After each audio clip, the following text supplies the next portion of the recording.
社会っていうものは枠っていうものがあるわけです。枠っていうのはつまり規範です。で、文化っていうのはその型があるんですね。で、どんどんそういうものが型がなくなっていってくるっていうふうな形だから、人間の生老病死っていうふうなものについて文化としてのなんか明確なその定義づけがちょっとできなくなりつつあるっていうことが言えるだろうと思います。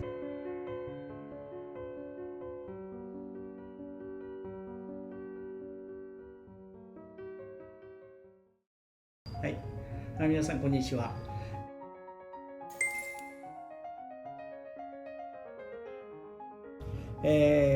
今日はですね、今世紀初めくらいのですね、日本人の死生観っていうものがどういうふうになってるんだろうかっていうふうなところでですね、それをテーマにした「送り人」っていう作品もう、これは2008年に封切られてですね、2009年のアカデミー賞の外国英語賞を取ったその前にモントリオールのあれですねグランプリも取ってる作品です。でこういう非常に日本人独特の一つのその死生観みたいなものっていうものがですね、アメリカあたりあるいはカナダあたりのその人々に受け入れられたのかっていう問題なんかも含めてなんですけれども、ちょっと今日はそういう状態に、話を持っていきたいというふうに考えております。社会っていうものは枠っていうものがあるわけです。枠っていうのはつまり規範です。で、文化っていうのはその型があるんですね。で、どんどんそういうものが型がなくなっていってくるっていうふうな形だから人間の生老病死っていうふうなものについて文化としてのなんか明確なその定義づけがちょっとできなくなりつつあるっていうことが言えるだろうと思います。例えば1984年に、伊丹十三監督のですね、お葬式っていうのがあります。葬儀っていう儀式っていうふうなものがどんどん型を失っていくっていうそういうプロセスの中で非常に人間があたふたする様子っていうふうなものを描いたものということになるわけですね。もっと基本的にその日本人特有の江戸時代ぐらいから明確になってきたお葬式いわゆる儀式っていうふうな仏教的なものっていうふうなものがどんどん崩れていくプロセスっていうふうに考えたらいいだろうと思います。2004年5年あたりだと例の江原博之っていうスピリチュアルな人ですね、彼なんかが例のオーラの泉っていうふうなもので非常に受けたりですね、2006年7年ぐらいはですね例の秋川正文っていうんですか、彼のその千の風になってっていうのが非常に一世を風靡するっていう感じになっています。私はそのお墓の名前で泣かないでくださいと、私は千の風に乗って自由に飛び回ってるんだっていう考え方っていうふうなものっていうふうなものは、まあいわゆる20世紀ぐらいまでにはこういう発想は出てこなかっただろうというふうに考えることができるだろうと思います。送り人の問題はいわゆる納棺夫っていうね、死の汚れっていうふうなもの、タブー化されているようなものっていうふうなものを帯びてしまっていて、ある意味で世間から疎んじられているような人たちっていうもの、それがいわばヒーローになるわけですね。普通は考えられない。まあもともと日本の文化の中では汚れっていうふうなものがあるわけです。その代表的なものが死っていう問題ですね。それから女性にとって非常に不幸なことにいわゆる生理っていうつまり、血ですね、血の汚れ、それからお産の汚れ、そういうふうに考えてみると男の場合は生理もお産もしないわけだからいわゆる産婦上産へっていうわけですけども、3つの汚れって意味なんですけども、そこからその2つは免れているんだけども、女性っていうものはですね、その3つから全部そこから免れることができないんだ。やっぱりこれはどうも僕が見るところ縄文時代のいわゆるその狩猟民族っていうのは当然その動物を殺したりとかしてそれを食べるわけですから、当然死の汚れもあるし血の汚れもあるわけですね。そういうふうなものを嫌うっていう、そういうその大和朝廷、あたり弥生時代以降のですね、そういう農耕民族、稲の魂、稲玉っていうんですが、それがやっぱりその血によってあるいは死によってやっぱり汚れるんだっていうふうな発想を持っていったわけです。ある意味で日本人ってものがやっぱり今でもなおその女性っていうものをなかなか、男尊女卑の世界から平等に持っていくことができないっていうふうなところにはやっぱりそういうバックグラウンドがあるだろうっていうふうに思われるわけですね。送り人の問題に入ります。でそれは今言ったように、いわゆるその社会の片隅にしか生きていけないようなそういう人間をあえてヒーローに持ってくるっていうようなところにこの今回の映画の一番のポイントがあったということですね。要するに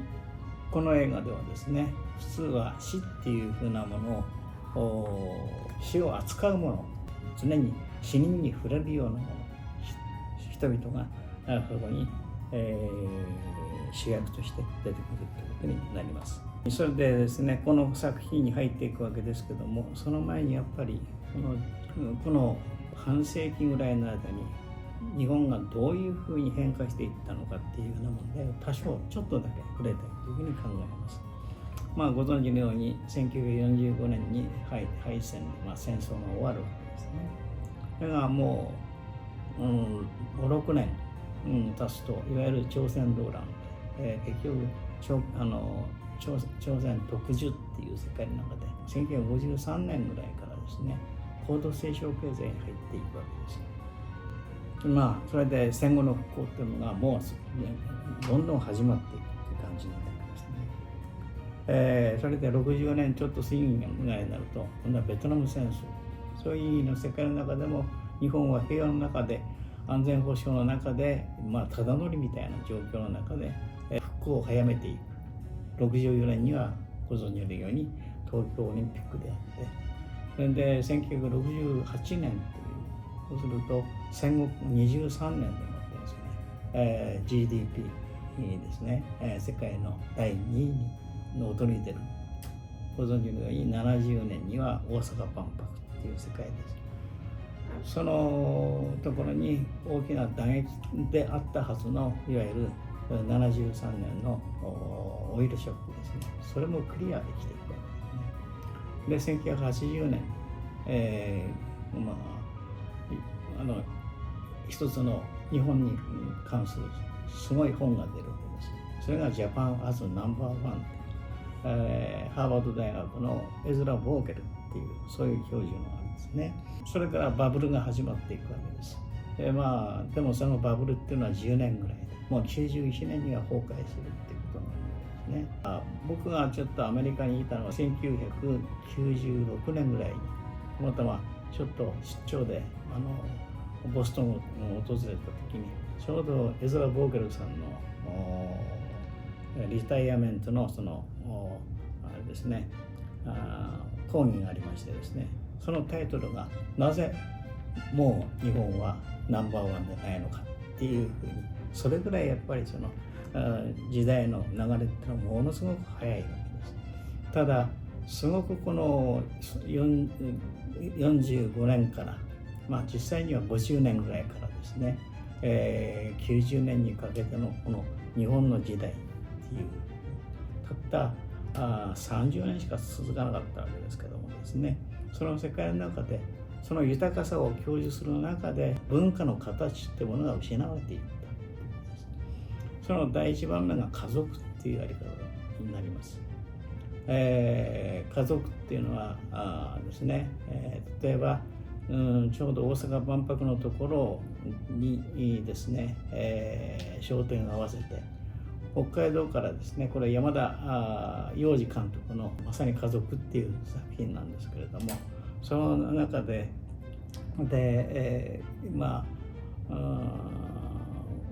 おじいちゃんから